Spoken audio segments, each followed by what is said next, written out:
ఎర్ర కందిపప్పు కోవా పాయసం తయారీకి కావాల్సిన పదార్థాలు సిద్ధంగా ఉన్నాయి. ఇక్కడ ఎర్ర కందిపప్పుని ఆల్రెడీ ఉడికించి పెట్టేసుకున్నాం. స్టార్ట్ చేసి స్టవ్ ఆన్ చేసి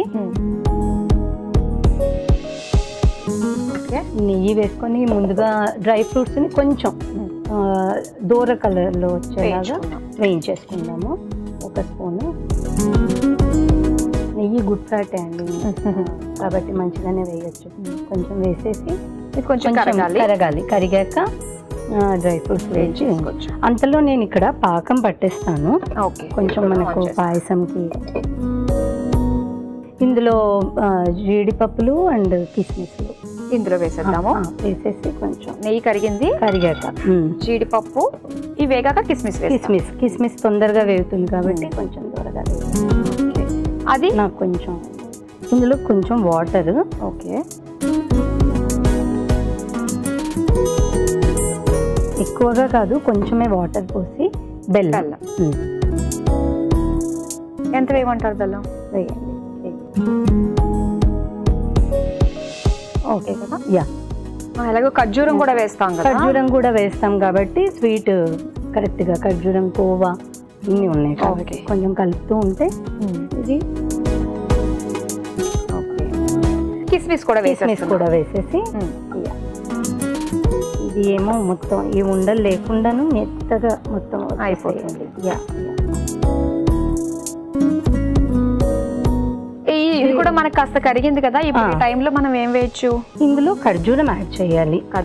ఇలాగా మనకు బబుల్స్ లాగా వస్తుంది. అప్పుడు కొంచెం ఖర్జూరం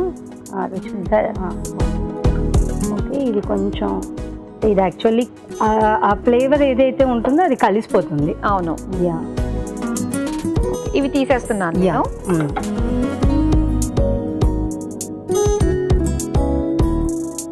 శ్రావణ మాసంలో వచ్చే 2వ శుక్రవారము అందరినీ సామూహికంగా మన అనుకున్న వాళ్ళందరినీ పిలిచి పూజలో కూర్చోవాలి. పూజలో కూర్చున్నాక మనము కంకణ ధారణ కూడా ఉంటుంది.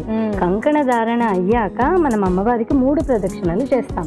3 ప్రదక్షిణలు ఎందుకంటే నాలో ఉన్న ఈ చెడు అవి ఒక్కొక్క ప్రదక్షిణతో ఒక్కొక్కటిగా విడనాడి దానికి గుర్తుగానే మనం కంకణం కట్టుకుంటాం అన్నమాట.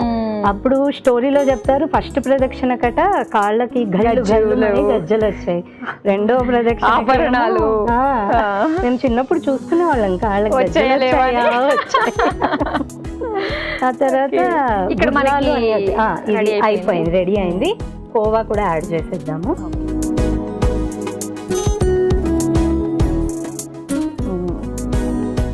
ఇందులో కొంచెం కలుపుతామండి. నేను కలుపునా? ఇటు ఇచ్చేసేయండి.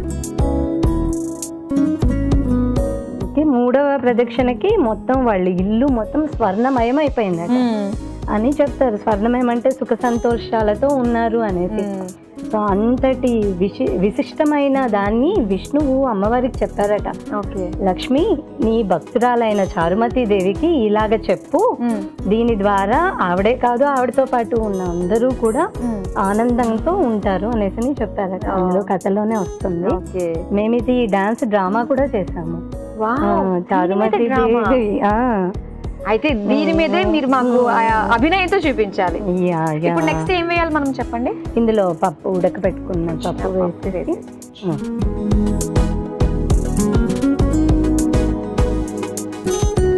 ముందుగానే మనం ఉడకబెట్టుకున్నాం కదా, బాయిల్ చేసుకుంటే కొబ్బరి తురుము కూడా వేసేసాయి. మీరు నన్ను ఇలాంటప్పుడు అభినయం చూపిమంటే నేను చూసుకుంటాను. ఇప్పుడు ఎక్స్ప్రెషన్ ఆకలేస్తుంది తినాలి ఇదే వస్తుంది కదా. అమ్మవారికి కూడా అలానే ఉంటుంది. ఇప్పుడు దీని సంగతి నేను చూసుకుంటాను, మీరు అభినయం సంగతి. అంటే చారుమతి దేవి ఆవిడ కష్టము కానీ అవన్నీ కూడా మేము ఒక బ్యాలే రూపంలో చేసాము. అంటే ఆవిడ ఫస్ట్ ఒబీడియంట్. ఇప్పుడు డాన్స్ లో మనం ఒబీడియంట్ అనగానే మనకు ఫస్ట్ గుర్తొచ్చేది రుక్మిణీదేవి ఒబీడియంట్ కానీ అవన్నీ. ఇప్పుడు చారుమతి దేవిని ఆవిడ ఒబీడియంట్ని అన్నీ చూపించి తను సేవ చేసుకుంటూ ఆరాధిస్తూ ఉన్న ఆవిడకి ఒకరోజు స్వప్నమున శ్రీ మహాలక్ష్మి అనుగ్రహించింది. ఏమని? చారుమతి, నీవు శ్రావణ మాసంలో వచ్చే 2వ శుక్రవారం నాడు నన్ను పూజించు, నేను నిన్ను అనుగ్రహిస్తాను అని చెప్పింది. అప్పుడు ఆవిడ చేసింది ఇదంతా ఇలాగ చేసాం. ఇందులో అంటే నవరసాలు కూడా మేము దీంట్లో కలిపేసి చేసామన్నమాట. నవరసాలు నవరసాలు వస్తాయి కదా, అలాగా.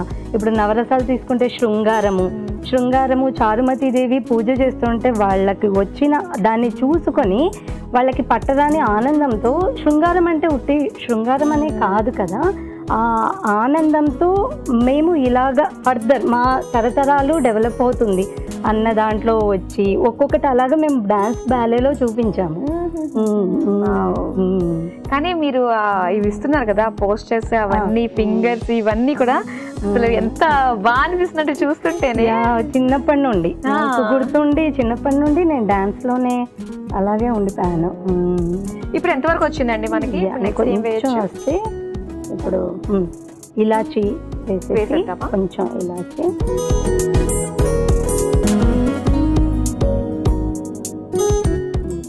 ఓకే కదా. ఇది పాలు కాస్త చల్లారిన తర్వాత కొంచెం చల్లారాక స్టవ్ ఆఫ్ చేసేద్దాము. గౌతమి గారు, మన ఎర్ర కందిపప్పు కోవా పాయసం ఆల్మోస్ట్ రెడీ అయిపోయినట్టే కదా. ఇందులో పాలు పోసి మనము డ్రై ఫ్రూట్స్ వేసుకుంటే బిజినెస్ లో అయిపోతుంది. పాలు ఫైనల్ గా డ్రై ఫ్రూట్స్. ఈ బాదం తురుము కూడా ఉందండి, ఇది పై పైన వేద్దాం. సర్వింగ్ బౌల్ లో తీసుకుంటాం.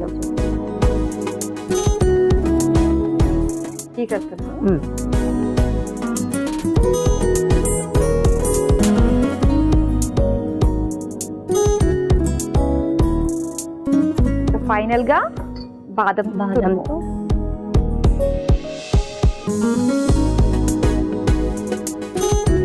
రెడీ అయిపోయిందండి ఎర్ర కందిపప్పు కోవా పాయసం. మరి దీని తయారీకి కావలసిన పదార్థాలు, తయారు చేసే విధానం మరోసారి చూసేయండి.